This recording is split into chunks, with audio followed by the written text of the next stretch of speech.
Assalamualaikum warahmatullahi wabarakatuh. Saya di sini akan menceritakan biografi tentang Florence Nightingale.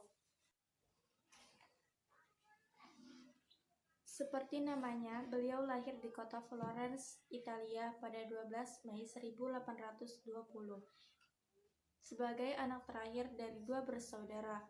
Florence dibesarkan di rumah keluarganya di Leahurst. Kendati ibunya menyukai kehidupan sosial di antara orang kaya, Florence justru canggung menghadapi situasi tersebut. Dia lebih suka menghindar menjadi pusat perhatian. Walau kerap beradu pemikiran dengan sang ibu, dia tetap ingin selalu menyenangkannya. Sejak usia muda, Florence aktif dalam filantropi, melayani orang-orang sakit dan miskin di desa yang berdekatan dengan tempat tinggal keluarganya. Pada usia 16 tahun, dia menyadari bahwa menjadi perawat merupakan panggilan dari Tuhan baginya. Orang tua Florence tentu menolak ambisinya menjadi perawat. Di era Victoria, seorang perempuan muda di kelas sosial seperti keluarga Nightingale diharapkan menikah dengan pria. Bertekad untuk mengejar panggilan harinya, meski mendapat pertentangan dari orang tua, Florence mendaftarkan diri di Rumah Sakit Lutheran Pastor Fluender di Kaiserslautern, Jerman untuk studi keperawatan. Selama 2 pekan pelatihan pada Juli 1950 dan 3 bulan pada Juli 1851, Florence belajar keterampilan keperawatan dasar, pengamatan pasien, dan nilai organisasi rumah sakit yang baik. Awal 1950-an, Florence kembali ke London dan bekerja di sebuah rumah sakit. Kinerjanya mengesankan atasannya, sehingga dia dipromosikan menjadi pengawas rumah sakit.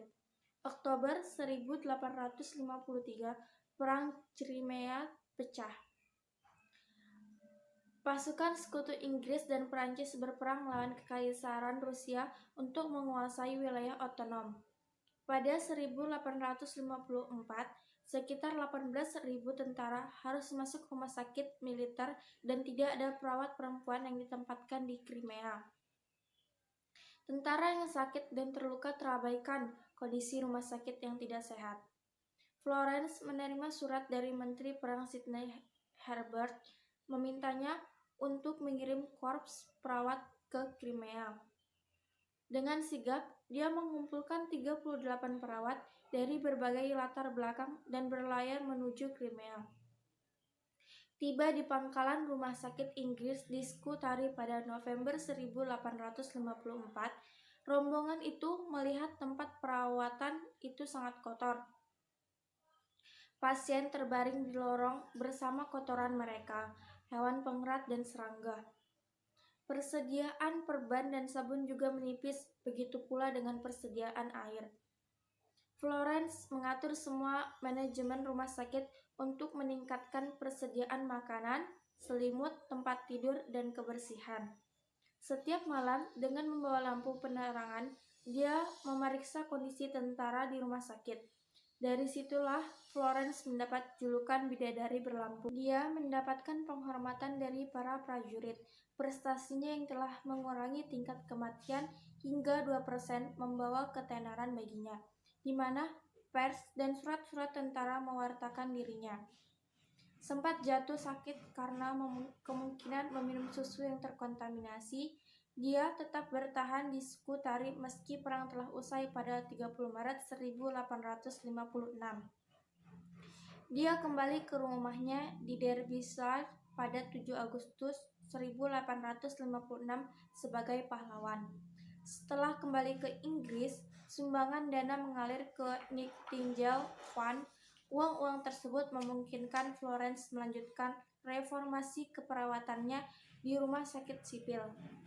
Sumbangan dari Nightingale Fund digunakan untuk mendirikan The Nightingale Training School pada 1860.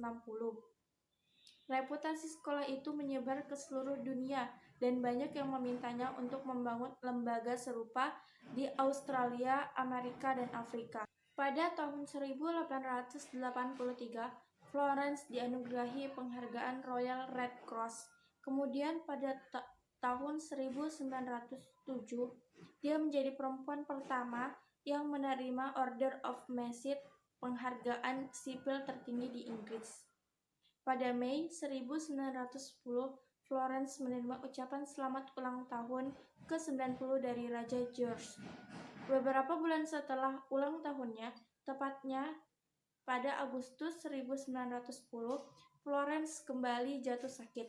Sempat membaik, namun dia tidak dapat bertahan dan meninggal pada 3 Agustus 1910 di rumahnya di London. Dia dimakamkan di perkuburan keluarga di samping anggota keluarga lainnya di Hampshire. Untuk menghormati keinginan terakhir bidadari berlampu, kerabatnya menolak melakukan upacara pemakaman nasional.